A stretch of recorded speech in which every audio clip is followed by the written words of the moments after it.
What's up everyone, this is Wipeout. Today the launch of Sony's Xperia Play PlayStation phone is detailed, the 3DS continues its lead in Japan, a new Tribes game is announced, and a player is banned from a single-player game.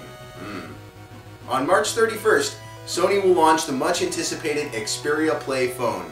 The Xperia Play is much like a PSP Go, but powered by a 1 GHz processor on an Android 2.3 phone.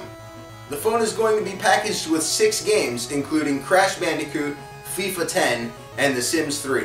At the time of the phone's launch, there is planned to be 50 games available, which are a mix of original PlayStation Classic games and Android games that were updated to be optimized for the Xperia Play. Nintendo's new 3DS handheld is leading sales in Japan with over 200,000 units sold this week.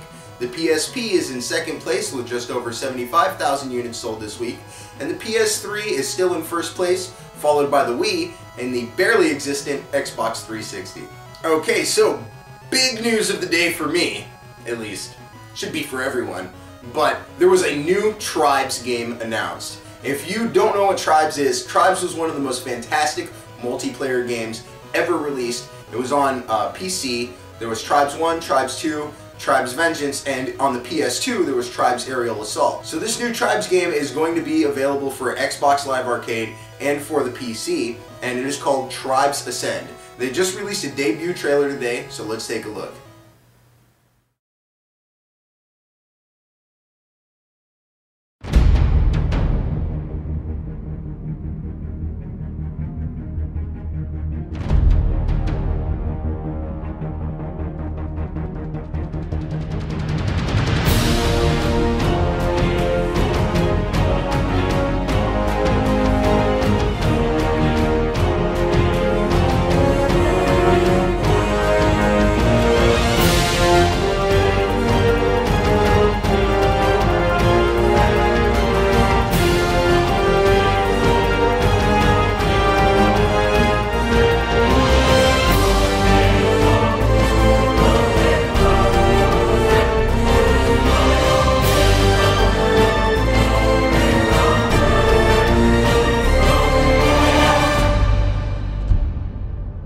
Our flag is secure.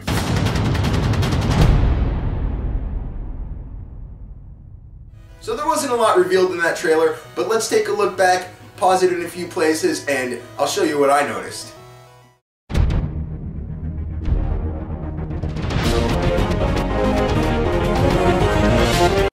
Okay, so pause right here, and if you look in the reflection of this Blood Eagle armor right here, you can see a disc, which is the traditional weapon of Tribes, flying at something which looks like a generator. So they're definitely still going to have all the base tactics still intact. Skip a frame here, and yeah, it's definitely going towards a generator. This right here is the emblem of the Diamond Sword clan, which was one of the original clans from Star Siege Tribes, so they're going to be making a return. Okay, pause here and we can see another emblem. This is the Blood Eagle emblem, which was one of the original clans in Star Siege Tribes also, so they are also making a return. They and Diamond Sword are the most iconic of the clans. Our flag is secure. Okay, so right here you hear the character say, "Our flag is secure." This is symbolic of the return of Tribe's amazing quick chat feature, which basically lets you access a bunch of different voice commands, not just commands to your teammates, but also just silly things that you can say. It's one of the staples of Tribes, and it's really good to know that they're going to honor that.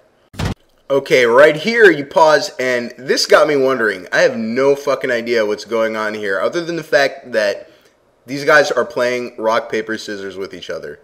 I don't know what this is supposed to mean, but that's what they're doing. You see the guy, the Diamond Sword on the right, he's shooting scissors, and the Blood Eagle on the left is shooting paper. I don't know what that's all about, but I thought it was worth mentioning.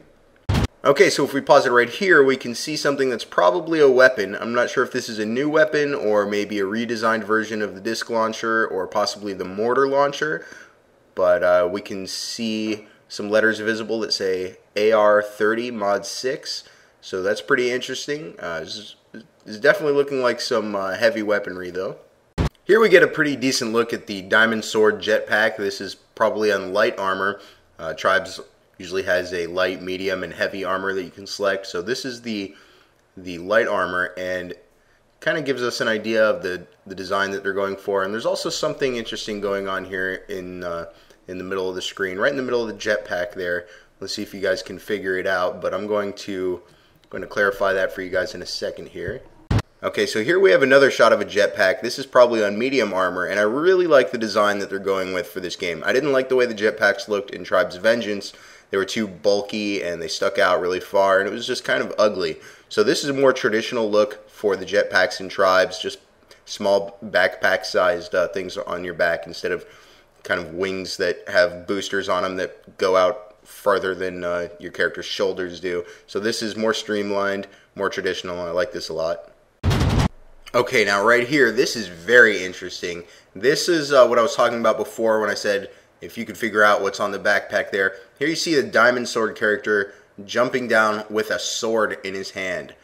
Now, this begs the question, are they adding a new level of melee attacks in this game? And are you going to be able to carry a sword? And for those of you who have played Tribes, you know that meleeing in Tribes is not an easy task. Everybody's very fast moving. There's a lot of elevation change on your targets and in the landscape when they're traveling, so it's very tough to melee somebody, get close enough to do that, because everybody's just so fast moving. But it'll be interesting to see if they do incorporate some type of extended melee attack system. Tribes Ascend will be running on the Unreal 3 engine and will be coming out this year. Developer Hi-Rez Studios says that they are very happy about modernizing all of the unique gameplay elements that made Tribes such a unique and fascinating game, like skiing, jetpacking, and capture the flag. A gamer who goes by the tag VWare recently asked on an EA BioWare forum, "Have you sold your souls to EA?" BioWare and EA responded by banning him temporarily for 72 hours, which also resulted in him not being able to play his newly purchased copy of Dragon Age 2. Do you think it's right for a company to ban you from playing a game for something that you've said, especially if it wasn't within the game, and the game that they've banned you from is a single-player game? So tell me what you guys think about that. I personally don't think that that's right. I think that's very poor customer service, and I don't think that you should be ever banned from a single-player game. You're not interacting with anyone when you're playing it, so what does it matter if you're an asshole or not? Let me know what you think. Thanks again for watching today. Don't forget to subscribe, rate, and comment this video. Thanks.